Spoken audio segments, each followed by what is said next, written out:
Hello, today we're going to be talking about what small appliances we use in our kitchen. Everything we have here saves us time, effort, and especially saves us money. Small appliances are a great thing to have in the kitchen, and the easiest and most cost-effective way to start your collection is actually by checking out used marketplaces online, as well as in person. Check out your local secondhand store. It may take a little bit of time, but you'll find some great deals with lots of small kitchen appliances, as it is something that people do relatively often replace.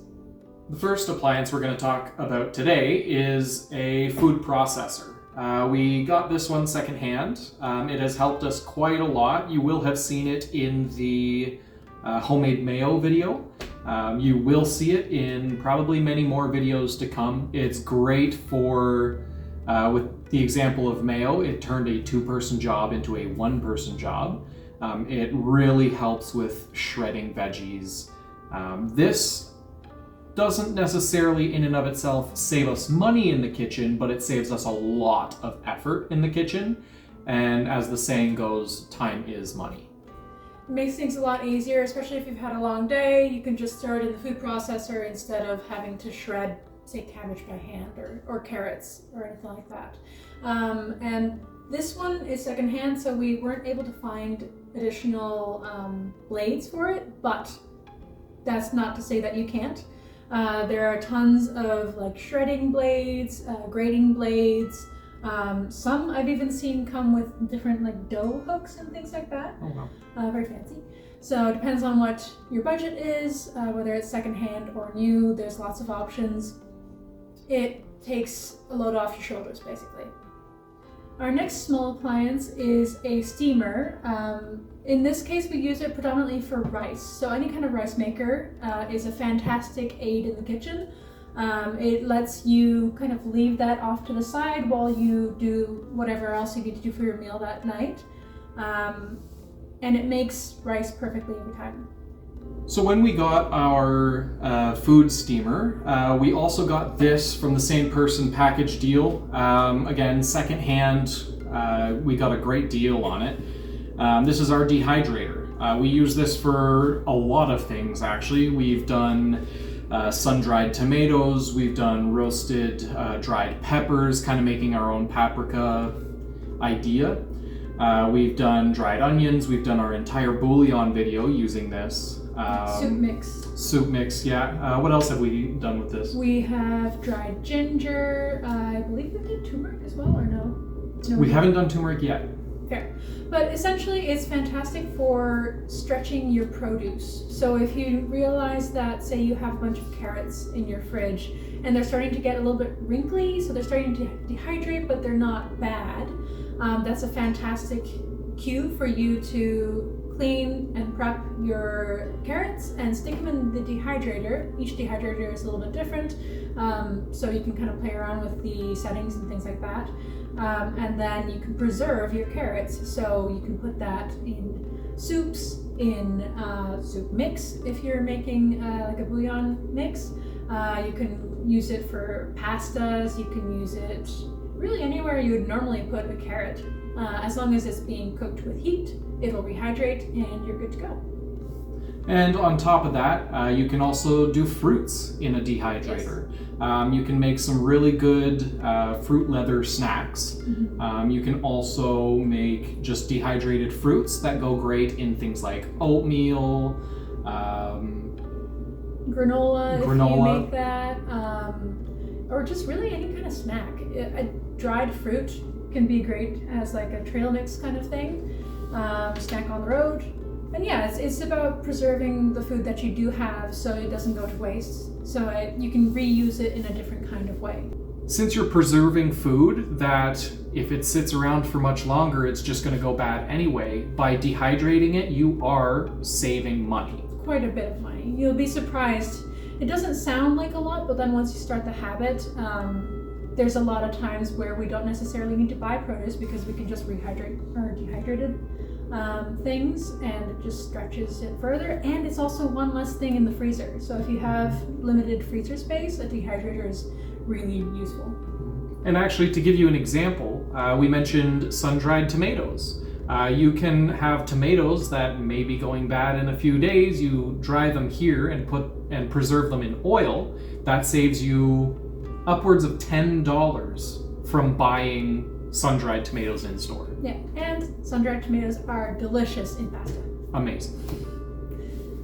As you can tell, we like our dehydrator quite a bit. Yes, this gets very heavily used. Yes. Our next appliance is a bread maker, and this can be niche to some extent, but with the rising cost of bread in our area, we did some numbers and we realized that if we had the opportunity to make bread at home, it would save us a significant amount of money. You can absolutely make bread by hand, but if you're like me and bread seems to flatten and deflate and it's just not very tasty bread. A bread machine is a fantastic option. It also frees you up so you can set it to go in the bread maker and then you can go on your merry way with the rest of your day and do whatever else you need to do. We did originally get a second-hand bread machine, and we realized quickly after that one failed that it was still worth it for us because we eat a lot of bread to get a new bread machine, and we'd still be able to essentially pay it off within a reasonable amount of time after having used it to make our own bread, because again, we eat a lot of bread. And the fun thing about bread machines as well is that you can make things that are not just sandwich bread. So you can make sweetbreads, you can make whole wheat breads and doughs of various sorts. So you can make like a brioche dough or like a dinner roll dough. Baguettes. There's a list of 15 things that you can make on this bread machine in particular. And this is just a very basic model. I must say, this is probably my favorite appliance that we have. I love having bread all the time. So we initially thought about making our own bread because at the time there were weeks on end where almost every store was recalling one or two bread brands. So we wanted to just kind of get around that and not have to deal with that kind of stuff. So if you're in an area like ours where a single loaf of bread is approximately $3, yes, it can be, if you're buying new, quite an investment, but take your time, do your numbers, and you may be surprised at how much you can potentially save if you do eat a lot of bread and if the cost of bread near you is a little bit unreasonable. And if you're not sure about it still, secondhand is again your best option. That way you can absolutely save money no matter what. So this slow cooker is something that I have personally had for a little over 10 years now, this very same one. They are a dime a dozen secondhand at your local thrift stores or online marketplaces.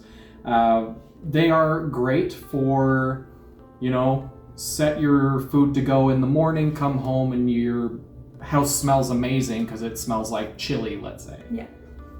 If you're very busy and you have a very tight schedule in terms of things that you're doing, work or whatever it may be, this will be your best friend because you can still have really great meals on a very low budget, home cooked and everything, and that way you don't need to worry about getting takeout so much. And a lot of slow cooker meals are also really great frozen, so you can also take that for lunches.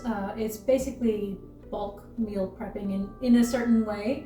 You can have that, say chili for example, that night, and then you can bring it for lunch, and then maybe you can even have it for dinner if you like to eat the same thing, or if not, you can switch it out, whatever works for you. This is a great tool for flexibility. Another very handy small appliance in the kitchen is any kind of immersion, or you may have heard it as a hand blender.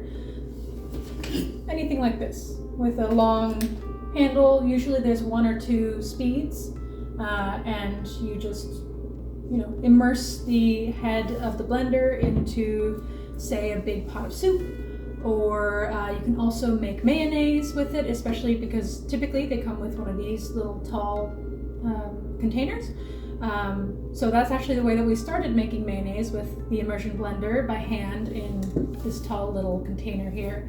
But if you ever need to puree a very large batch of cooking soups of various sorts, this is much easier than, say, your like smoothie maker kind of blender. Of course, as always, if you're blending anything hot, be very careful. You don't want to splash yourself or burn yourself. But it's very good at what it does. It is a little bit single use, but if you want something pureed, there's really no way around it.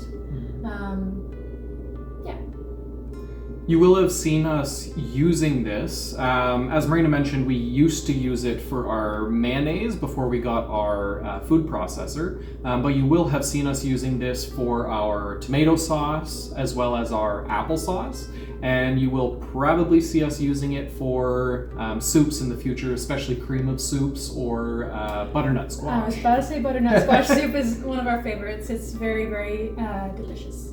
And this is the perfect tool to use to smooth out that soup. Next up, we have a high-powered blender. We use this differently than we use the immersion blender. We use this more for specifically pulverizing things instead of pureeing things. So we use this for herbs after we've dried them ourselves. We use it for our bouillon. After everything's been dried, we throw it into this and just pulverize it into a powder. One hack that we actually do is using it for granulated sugar. We put granulated sugar into it, and we can actually make a powdered sugar, which helps save money in the kitchen, especially for baking. Yeah. But then, of course, the classic blender, you can make smoothies, milkshakes, cocktails. The nice thing about these kind of bullet style ones is that it's a small volume, so you don't need to worry about washing a big clunky thing, but that's our personal preference. And again, you can find 1,001 of these in any kind of online marketplace or any kind of local secondhand store. So if you're not entirely sure that it's worth your dollar, that's a very easy way to enter into that kind of idea and make sure it's for you. Yeah, it's a very versatile tool. Anything from smoothies to pulverizing sugar. Yeah. Lots of uses for something like this. Our last kitchen appliance is a hand mixer. It's got the two typical mixing blades, as well as this one in particular has some dough hooks, which is relatively common, so it's relatively easy to find. These are a dime a dozen as well in any kind of secondhand market, whether that's online or in person. This is really great if you do any kind of your own baking at home. We actually went through quite a few hand whisks before deciding to invest in the electric mixer, because cookie dough gets heavy fast. So it's quite the workout doing it by hand, which you can absolutely do, but if you find that you're going through maybe one too many hand whisks, it might be a good time to invest in an electric mixer. It just makes things a lot easier and faster. Yeah, and as of course the saying goes, time is money, but also, for 4 hand whisks, you can buy one of these. So if you're breaking 4 hand whisks because of something like cookie dough, then it pays for itself, right? Within a year, you go through, let's say, 2 hand whisks. So as long as this can survive for 2 years, it's paid for itself. Yeah. Plus, you get cookies out of it, so who doesn't love that? All in all, this is what has helped us save $1 in our kitchen, and we hope that this helped you and gave you some good ideas for your own kitchen. Yeah, and if you use anything that we didn't showcase here today, let us know what it is and how you use it and how it helps you in your kitchen. Let us know, and maybe we can help even more people. Cheers to good food and good company.